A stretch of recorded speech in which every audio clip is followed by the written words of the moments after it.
This actually reminds me of, it's almost like deja vu. It reminds me of many years ago when I was doing a show with Mo Flavor. And after the show, I went on Twitter and I saw there was a lady who was like coming for me, cursing me, saying, well, she was a popular lady then. I think she's kept a low profile since then. And I'm trying to follow this thing like, okay, what are you talking about? She says, yeah, you said this about me on radio. And I'm like, what? Then the listeners were like, no, she's not the one who said this and that and that. So it seems like Mo Flavor knew who this lady was. And then called her and she said, no, but she's not the one that said it. And then later on she came back and apologized. But the damage is done already. Here's my thing, you come back and you say, oh, but somebody told me this, and the damage is done. We can't go back to it. And many years later,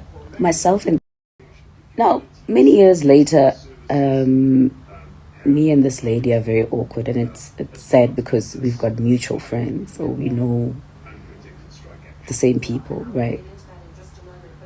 Now, it's awkward because as much as she apologized, there are certain things that I said in that moment that obviously you feel horrible.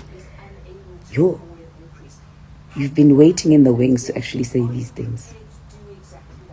It's just be careful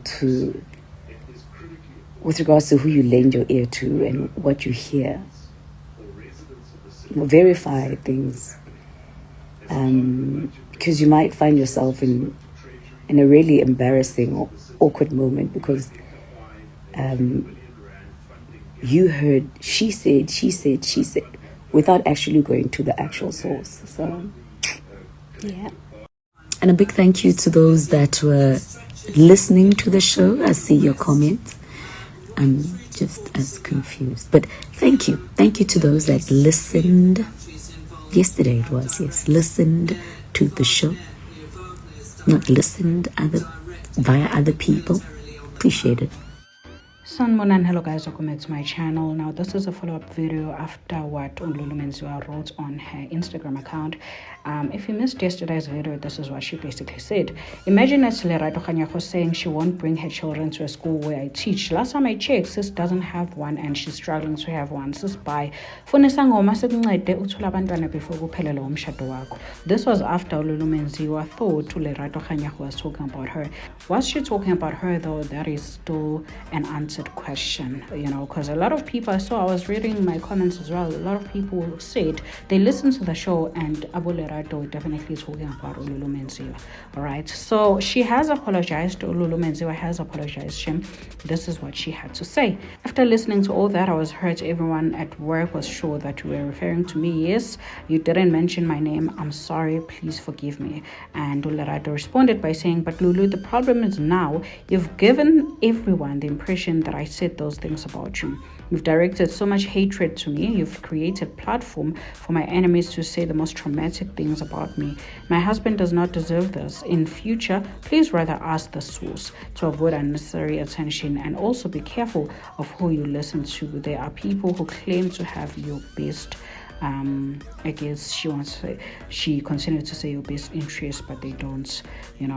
This screenshot was given to Upazibi and Lerato Kganyago do seem to have a relationship, not like a friendship, whatever, but I see from time to time Lerato Kganyago responding or commenting on Upazibi's post, okay, especially if it's about her.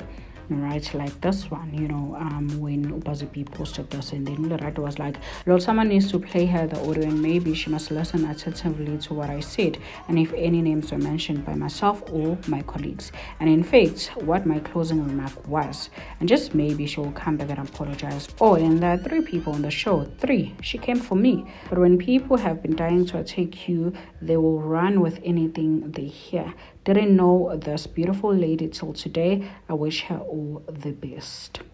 Okay? Yeah.